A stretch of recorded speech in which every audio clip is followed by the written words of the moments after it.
ఎందుకు image dam అవుతుంది? ఆయనకి నాకేం సంబంధం? ఆయనకి ఏం క్రెడిబిలిటీ ఉంది? అరే ఆయనకి నాకేం క్రెడిబిలిటీ ఉంది? ఆయన వస్తే నాకేం బాధ? రేపటి రోజుల్లో పవన్ కళ్యాణ్ గారికి ఉన్న క్రెడిబిలిటీని మొత్తం దొబ్బు తినేటోడానే. పార్టీలన్నీ మెడలు బట్టి గెంటేస్తున్నాయి, పార్టీలను మోసం చేసినోడు. ఇవాళ జనసేన పార్టీ అంత ఈజీగా లేదు. కష్టపడ్డాం 10 ఏళ్ళు అతను కష్టపడి తిట్టించుకొని అసలు ఎక్కడ గెలవడు, అసలు రాజకీయాలకు పనికిరాడు, ఊగిపోతాడు, సబ్జెక్ట్ లేదు, అది ఇది అన్నోళ్ళు ఇవాళ యావత్ దేశం మొత్తం పవన్ కళ్యాణ్ గారిని చూస్తున్నారు. అంటే ఆ స్థాయికి తీసుకొచ్చినోడు ఒక మోసగాంతో బరాబర్ చెప్తున్నాం. తెలంగాణ ఉద్యమం గురించి కష్టపడ్డాం, పవన్ కళ్యాణ్ గురించి ప్రజల గురించి కష్టపడ్డాడు కాబట్టి మేము అతనితో కలిసి ఉన్నపలంగా మీకు ఇప్పుడు ఒక ఫోన్ వస్తుంది, పవన్ కళ్యాణ్ గారు ఫోన్ చేసి సంపత్ మల్లన్న అనే వ్యక్తి మన దాంట్లోకి వస్తున్నాడు, నువ్వు మద్దతు ఇవ్వాలి, నువ్వు పని చేయ ఆయనతో అన్నాడు అనుకో, మీ నిర్ణయాలు ఎట్లుంటాయి? పవన్ కళ్యాణ్ గారికి తెలుసు మళ్ళీ చెప్తున్నా, మీరు ఎందుకంటే మీ ఛానల్ వాళ్ళు మాట్లాడి ఎదుటోళ్ళని ఎట్లా కన్ఫ్యూజ్ చేయాలని అది బాగా అలవాటైంది. కానీ మేము ఆ పొజిషన్లో లేము.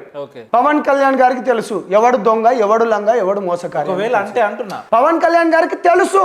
నీ క్వశ్చన్ ఆన్సర్ ఇదే.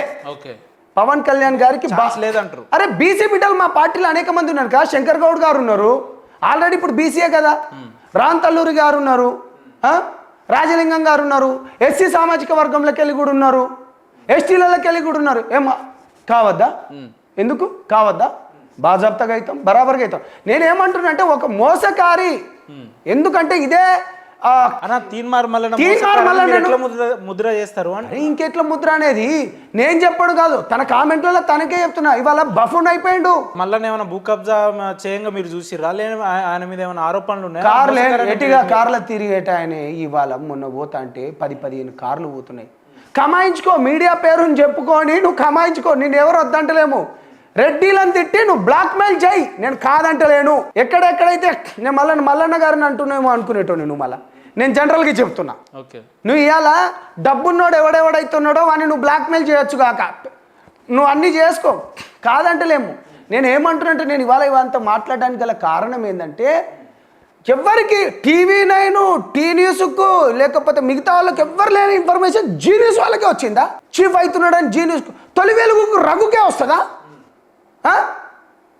అంటే ఇక్కడ ఉన్న వాళ్ళు మొత్తం ఇంకేం లేదు. ఇక నీ క్రెడిబిలిటీ ఏమున్నది? మళ్ళా కింద నా ఫేస్బుక్లో సంపత్ నాయక్ అని ఉంటుంది, ఒక నెగిటివ్ కామెంట్ గిట్ వచ్చిందండి, నేను ప్రతి ఒక్కడు తిట్టని చోట తిట్టిండు. నీ క్రెడిబిలిటీ ఏంది అంటున్నా. మీ ఫాలోవర్లు ఎక్కడ? నా బొంద ఫాలోవర్ నాకేమున్నది తమ్మి? నేను ప్రజల గురించి పోరాటోని. కింద చూడు, మీ కిందకెళ్ళి చూడు, నేను ఇప్పటికీ అట్నే ఉన్నా. నేను ప్రజా సమస్యల పైన పోరాడతా కాబట్టి. రాజకీయంగా ఎవరిని వ్యక్తిగతంగా విమర్శించని సంపత్ నాయక్ గారు ఈరోజు మల్లన్న వస్తుండు అని అంటే ఈ రకంగా మీద అంటే ఆయన వస్తే వీళ్ళకి రాజకీయంగా మనుగడ ఉండదనే కావచ్చు. మీరు మాట్లాడేది బాగాలేదు. నేను అతన్ని వస్తంటే ఏదో వ్యక్తిగతంగా నేను ఎక్కడేం చెప్పట్లేదు. ఈ పార్టీకి ఒక క్రెడిబిలిటీ ఉంది, నీకేం క్రెడిబిలిటీ ఉంది అంటున్నా మల్లన్న ఇందులో రావడానికి. నీకేం క్రెడిబిలిటీ ఉంది?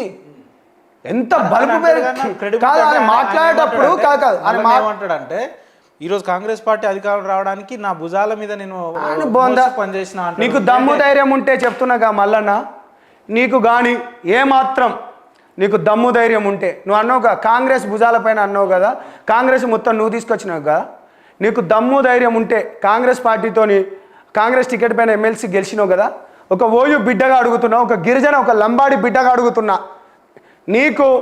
నువ్వు ఎక్కడైతే ఎమ్మెల్సీకి ఉన్నావో ఈ ప్రాంతాలే కదా, నల్గొండ, ఖమ్మం, వరంగల్ ఈ ప్రాంతాలే కదా. ఆ బిడ్డగా నా ఒక లంబాడి ఓట్లు నీకు ఎన్నుబడి నేను చెప్తున్నా. ఒక జనసేన పార్టీ ఒక విద్యార్థి నాయకునిగా నిన్ను అడుగుతున్నా, నువ్వు రాజీనామా చేయి. రేపటి రోజులో ఒక ఉన్నత విద్యను మా జనసేన పార్టీ నుంచి నిలుపుతాం. ఎవ్వరొద్దు, నువ్వు కాంగ్రెస్ పార్టీకి ఇచ్చిన టికెట్ నువ్వు చేయి. బాగా మాటలు మాట్లాడుతాను. ఈ ఛాలెంజ్ మీద ఉంటారా మీరు? అరే బ్రహ్మాండంగా చెప్తున్నాం. ఒక అవసరం ఉంటే ఒక ఓయు బిడ్డనైనా పెడతా, రమ్మని చెప్పు. ఆయనకన్నా ఒక్క ఓటు ఎక్కువ తెచ్చుకోమని చెప్పు. ఇంతకు ముందు ఏదో క్రెడిబిలిటీ ఉండే, అందరి దగ్గర ఉన్నది పాయ ఉంచుకున్నది పాయ అన్నట్టుగా చేసుకున్నాడు. స్టేజీల మీద అటిట్యూడ్ ఎట్లుంటుందంటే పాపం ఆర్ కృష్ణ లాంటి వాళ్ళను లేకపోతే పెద్దలను అంటే ఇతని కంటే మీరు రెస్ట్ తీసుకోండి, అది చాలా చిన్నది. ఇటు చూస్తాడు నీ అమ్మ ఇక వచ్చిండు. ఇక మొత్తం ఇక తెలంగాణను బీసీ సమాజాన్ని మొత్తము ఇతనే భుజాలు పెట్టుకున్నట్టు అనుకుంటా. ఇతను ఒక్కడికే పాపం ఆర్ కృష్ణన్న లాంటి అంత పెద్ద మనిషిని కూడా బీసీల కోసం దశాబ్దాల కాలం పోరాడారు వాళ్ళు. దశాబ్ద ఆయన క్రెడిబిలిటీ ముందు ఇతనిది ఎంత? నువ్వు V6 ఛానల్లో అందరు మీ లెక్క యాంకర్ లెక్కనే అతను కూడా యాంకరింగ్ చేసిండు. ఇంకా ఏం చేసిండు సారీ తమ్ముడు అంటే అట్టని కాదు, అంటే మీరు మంచోళ్ళు కాబట్టి మీరు గిట్టున్నాడు. గొంగడేసుకొని అదొకటి మాటలు మాట్లాడుకుంటా తెలంగాణ ప్రజలు ఓన్ చేసుకున్నారు. నేను కాదంటలేను. నువ్వు బీసీ నేను ఫస్ట్ ఏమన్నావు? ఫస్ట్ నువ్వు తెలంగాణ వాదం అన్నావు, దాని తర్వాత నువ్వు ఏ పార్టీలకు పోయి ఎవరిని మోసం చేసి ఎక్కడెక్కడికి. నేను ఒకటే చెప్తున్నా మహేందర్, నీ ఆస్తిని మొత్తం నువ్వు రాసి ఇచ్చేసినావు. మళ్ళీ కాంగ్రెస్ పార్టీకి మొత్తం రాసి ఇచ్చేసినా అన్నావు. నీకు ఎక్కడిది? ఎమ్మెల్సీ ఎన్నికల అఫిడవిట్లో దాదాపు 100 కోట్లు ఆస్తున్నట్టు చూపించింది. అవునా? నాకు తెలియదు. అఫిడవిట్లో ఉందన్న, ఆయన లీగల్గా ఎలక్షన్ ఆఫీస్కి ఇచ్చిందే. ఆయన ఎక్కడి నుంచి వెళ్ళి వచ్చిండు? కాంగ్రెస్ పార్టీ నాయకుడు ఒకతను అంటున్నాడు, వీళ్ళ బ్రదర్ అట రెడ్డి సోదరుడు, వీళ్ళ బ్రదర్ వాళ్ళ దగ్గర డ్రైవర్గా పనిచేసిన ఆయన. చూసినట్టున్నారు మీరు నా ఇంటర్వ్యూ గట్టిగా. ఏమో డ్రైవర్గా పనిచేసినట్టు. అరే సంతోషం, నువ్వు కమాయించుకోమల్లన్నా, నీకేం లేదు, నేను అట్టంటలేను. నువ్వు కమాయించుకొని నువ్వు తీసుకో. స్టాండ్ పైన ఉండు. తెలంగాణ వాదం అంటే స్టాండ్ మీద వారు లేరా? అంగిలాగు సిద్ధాంతం అన్నాడు. ఈ రోజు ఆ స్టాండ్ మీద అంగిలాగు లేదు ఉన్నాడు. ఇక వద్దులే. నేను ఏమంటున్నా అంటే బీసీల గురించి నువ్వు నిజంగానే నిలబడితే దానిపైనే ఉండు. ప్రతిదీ నీ రాజకీయ స్వలాభమే ఉంది కదా ఇక్కడ. ఒకటబ్బా జైల్లోకి వెళ్ళి బయటకు వచ్చుడుతోనే నువ్వు పార్టీ పెడతా అని చెప్పినావు. పాపం బీజేపీ వాళ్ళు అంతా నీకు హెల్ప్ చేసిండు.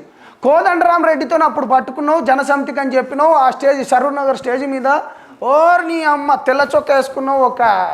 ఒక తెల్ల చొక్కా వేసుకొని నా అంత ఉద్యమకారులు అన్నావు. ఛాలెంజ్ చేసి చెప్తున్నా, నువ్వు ఏ తెలంగాణ ఉద్యమంలో ఒక్క బండ పట్టుకున్నావు? ఒక్క పిక్కు చూపెట్టు మళ్ళా, నువ్వు ఒక్క ఫోటో చూపెట్టు. పోనీ బీసీ బిడ్డల గురించి నువ్వేం చేసినావు? తెలంగాణ ఉద్యమంలో నీకు ఏ పోలీస్ స్టేషన్లో నీ పైన ఎక్కడ కేసులు అయినాయి చూపెట్టు. నేను అతని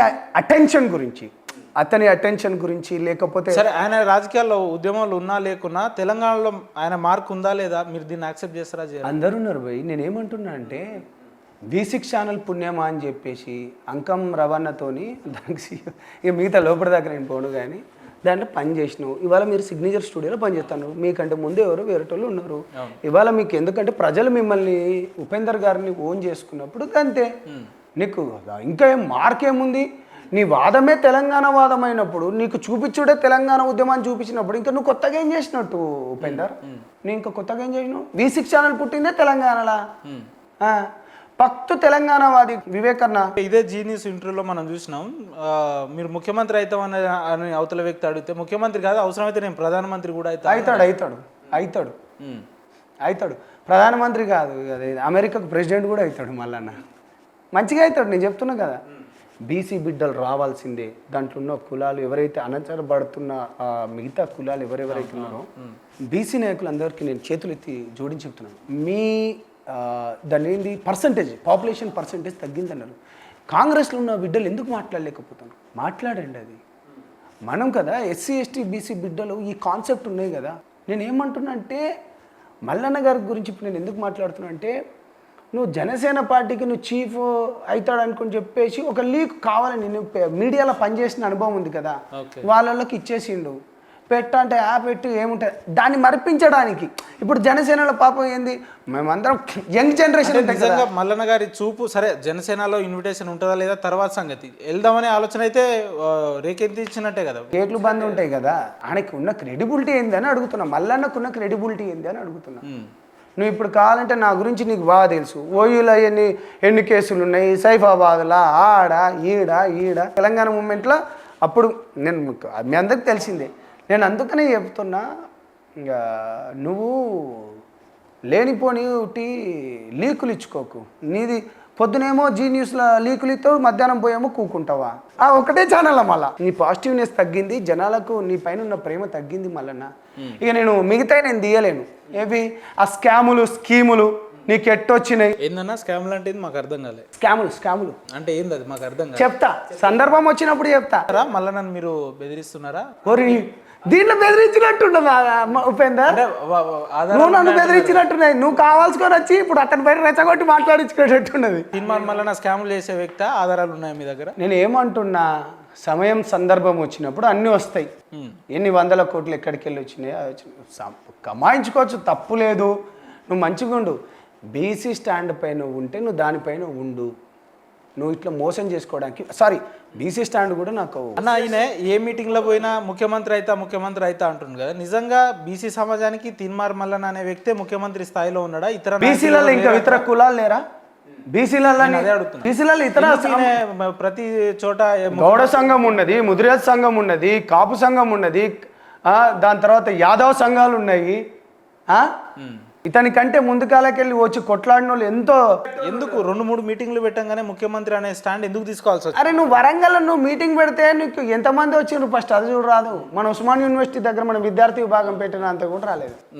నువ్వు అంత హంగు ఆర్పడం ఆ వీడియో తీపించు పాపం అంతం రవణ నీకు అంటే మీన్స్ ఒక ఛానల్లా దగ్గర కాబట్టి ఓన్లీ జనాలు గీతత ఆ డబ్బాలు ఉన్న జనాలనే చూపించిండు. క్రెడిబిలిటీ కోల్పోయిండు. నువ్వు జనసేన పార్టీకి వచ్చిండు కాబట్టి దానికి నేను చీఫ్ అవుతున్నా అనుకొని ఏంది మీడియాకు నువ్వు లీకులు ఇచ్చుకున్నావు. మళ్ళీ అదొక్కటే మీడియాలో ఈ మధ్యలో కొన్ని ఛానల్స్ ఏం మరిగినాయి అంటే బిల్డర్ల దగ్గర కానీ మిగతా దగ్గర కానీ ఈ మధ్యలో కొన్ని ఛానల్స్ ఉన్నాయి ఓన్లీ భూముల దగ్గరనే పడుతున్నాయి. ఓన్లీ భూముల దగ్గరనే. నువ్వు జనాలకు ఇప్పుడు నువ్వు ఎక్కడైనా పోయి చూసుకో. నేను మొన్న నిమ్స్లో పనిచేసే ఆ లేడీ గురించి కానీ దాని తర్వాత మన మియాపూర్లో మీరే చేసిండ్రు. మళ్ళీ మీరు వచ్చినందుకు మనం చేసినందుకు తండ్రి ఏదో చేస్తే దానికి కాచు ఎక్కడ పడితే ఇప్పుడు మన తాహత్కు మంచి మనం పోతున్నాం. నువ్వు ఏమనంటే క్యూ న్యూస్ ఇట్ట పెడతావు. ఎంత డ్రామాస్టిక్ అంటే ఇక్కడ పెట్టి అనే సిఐకి ఫోన్ చేసి ఎందువా నువ్వు అందరికీ పేర్లు పెడతావు కదా, మల్లన్న నీకు లైవ్లో నా పేరేందంటే ఆడేమో అన్నాడు మల్లన్న. మీకు తెలుసుంటే కామెంట్. నేను ఏం చెప్పాను కానీ మల్లన్న మీ పైన ఒక గౌరవం ఉండే. నేను ఏమన్నానంటే కేసీఆర్ గారు అప్పుడు మీరు నిజామాబాద్కు పోతుంటే కామారెడ్డి దగ్గర ఎక్కడో అరెస్ట్ చేసి ఉంటే మల్లన్న గారి పైన చేయి పడితే డెఫినెట్గా మా లాంటి వాళ్ళు ఎంతో మంది వస్తారని కూడా చెప్పినాను. నేను ఇవాళ ఇట్లా ఏం చేశాను, నువ్వు క్రెడిబిలిటీ కోల్పోయినావు. అరే నీ క్యూ న్యూస్ ఛానల్ ఉన్న వాళ్ళని నువ్వు మెడల్ బట్టి బయటికి గెంటి వచ్చినావు. నువ్వు వాళ్ళపైన కుతంత్రం చేసినావు.